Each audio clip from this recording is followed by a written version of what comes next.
Hello, this is Brian Dan, and I'm going to be going over the basics of how to log in to your WordPress site and then how to create some pages as well as blog posts, upload media, and things like that. So the first thing to do is open up your website. I recommend using either Google's Chrome browser or Mozilla's Firefox browser. These are the best browsers to use. At the bottom there's either a login. On some sites it's under meta, it's called login. If you really cannot find it anywhere, you can always just type in wp-admin because we're going to the admin panel, and you can just push enter, or you can just click on login and they'll take you to the same login screen. Here you're going to have to enter your username and password, and I always like to say for it to remember me, you'll log in.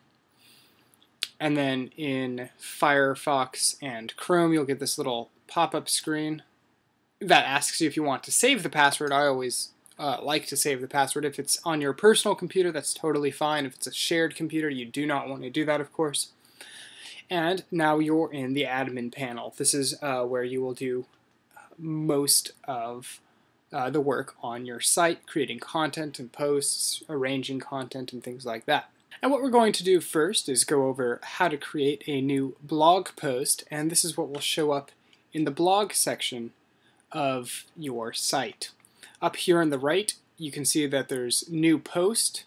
Now there's always a few ways to get to the same place. There's also over here on the left where it says post, and if you click on that, you can see it says add new.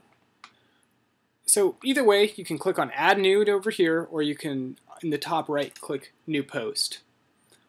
And this brings us to the new post screen. Now up here, this will be the title of the post, new blog post. People will actually see this, so make sure it's a good title, and this will also help for your search engine optimization. When you're here, this lower part, it's the same thing as Microsoft Word, more or less. And you can drag this, and you can get some more room, and then probably want to put a little bit of a description. This post will be about. Probably use some more interesting language. And then I like to put a pretty big header after that. So up here under where it says paragraph, have this be a header too, and you can see it automatically makes it bold and larger for you. When you push enter, it goes back to paragraph. Some more text for my post.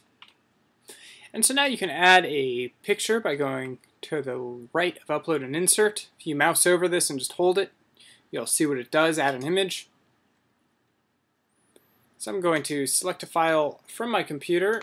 This screen pops up, and then you navigate to the photo that you want. I already knew where this one was. It's always a good idea to set your photos up before you get to this screen. As you can see, I've already taken this one through Photoshop and resized it and made it a lot brighter than it was before. So I'm going to select that, and if it's small, it will upload very quickly. And you want alternate text. This is a living room before. And I actually want that to be the caption as well. You can add description. Unless it's got a star, it's optional. And for this one I want it to be full size because, like I said, I already set it up beforehand. If it's too big, you'll know, and you can always click on it to resize it later. And now we want to save our draft and then push preview. Preview actually opens it up in a new tab or a new window, and then you can see what it looks like. There's a little bit too much space beforehand, so just come in back here, delete that space. So now here's something that's interesting about WordPress. If you have this caption in here, whenever you put text beside the photo, you can see by pushing the preview button, what it actually does is it puts it underneath the photo. So if you want text that's actually beside the photo, what you'll have to do is click on the photo. You'll get this, and you can click on that little image thing, I want this to be a little bit smaller. And if I get rid of the caption, and then I push update, you'll see the caption is gone, the photo is smaller. And now when I push preview, well, the text is supposed to be beside the photo, but it's not. So let's go and see why. I'll click on the HTML. It's because of these little P tags that tell it to live somewhere else. So if I delete those and then push preview, now the text is beside the photo. A lot of times that's probably too much to have to deal with to actually go into the HTML side. So you're probably just better off when you insert photos to put in a caption.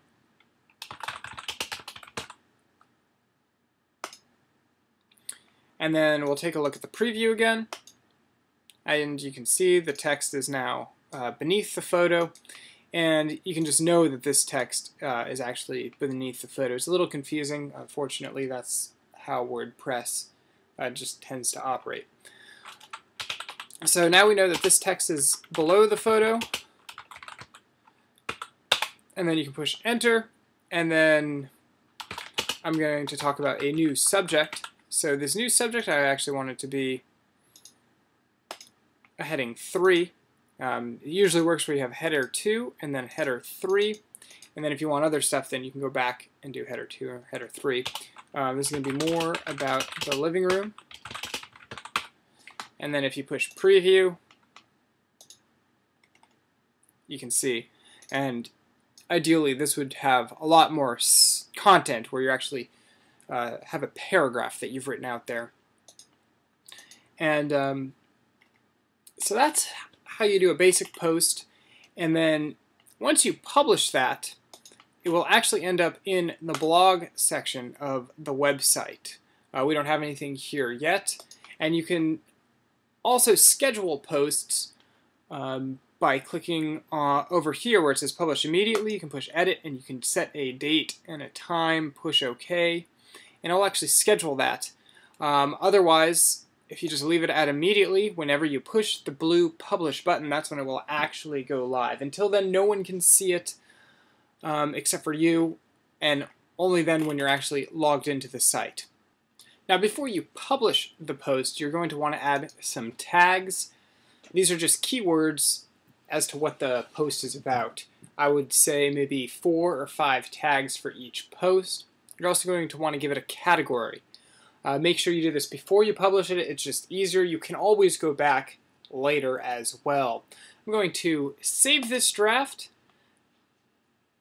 And if you're done, you've added your tags, your categories, then you can publish it. Every time you push Save Draft or republish it or update it, you can see that there are revisions. So you can go back and click on those to get previous versions. And WordPress generates those automatically. Now finally, if you want to see a list of all of your posts, you can always click over here on the left where it says Posts, Edit, and it shows you all of the various posts and actually who authored them. Many blogs will have more than one author. And you can go in, whether it's been published or whether it's still in draft, and you can go back to edit that to publish it later and things such as that.